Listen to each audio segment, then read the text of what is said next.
கொடுமுடியில் இருக்கிற சிவவிஷ்ணு கோயில் தான் இங்கே பார்த்துட்டு இருக்கீங்க. அதை ஒட்டி இருக்கிற காவிரி ரொம்ப அழகான இடம். கண்டிப்பாக எல்லாரும் போய் பாருங்கள். இந்த 1 மினிட் ஸ்டோரியில் நம்ம என்ன ஸ்டோரி பார்க்க போகிறோம் அப்படின்னு கேட்டிங்கன்னா, ஒரு நடுத்தர வயதில் ஒருத்தர் வந்து ரொம்ப மனசோர்வோடு இருக்கார். அவருடைய குடும்பத்தை மேலும் கொண்டு போக முடியலையே, நம்மளுடைய ஒரு வேளை சோறுக்கே நம்ம வழி இல்லாமல் இருக்குமே, எவ்வளோதான் உழைச்சாலும் நம்மளால் முன்னுக்கு வர முடியலேன்ற ஒரு கஷ்டத்தும் கவலையோடு இருக்கார். அப்போ வயது முதிர்ந்த ஒருவர் எதிர்க்க வராரு. நடந்து வரும்போது அவரே வாலண்டியாக வந்து சொல்கிறாரு, அப்பா உன்னுடைய குடும்பம் வந்து அடுத்த நிலைக்கு போகணும்னா நீ 1000 பேருக்கு அன்னதானம் பண்ணணும்ப்பா அப்படின்றாரு. அவர் சிரிக்கிறார், என்ன சாமி விளையாடுறீங்களா, என்னால் அடுத்த சோறுக்கே வழி இல்லாமல் நான் வந்து கஷ்டப்பட்டுட்ருக்கேன்னு.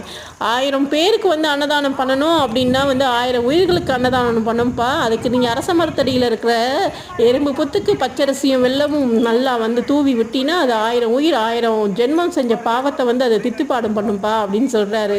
அதை கேட்டுட்டு அதை கரெக்டாக ஃபாலோ பண்ணிட்டு வர குடும்பம் வந்து பார்த்திங்கன்னா அடுத்த நிலைக்கு போகுது, செல்வ செழிப்போடு வாழ்கிறாங்க. இதுலேருந்து நம்ம என்ன தெரிஞ்சு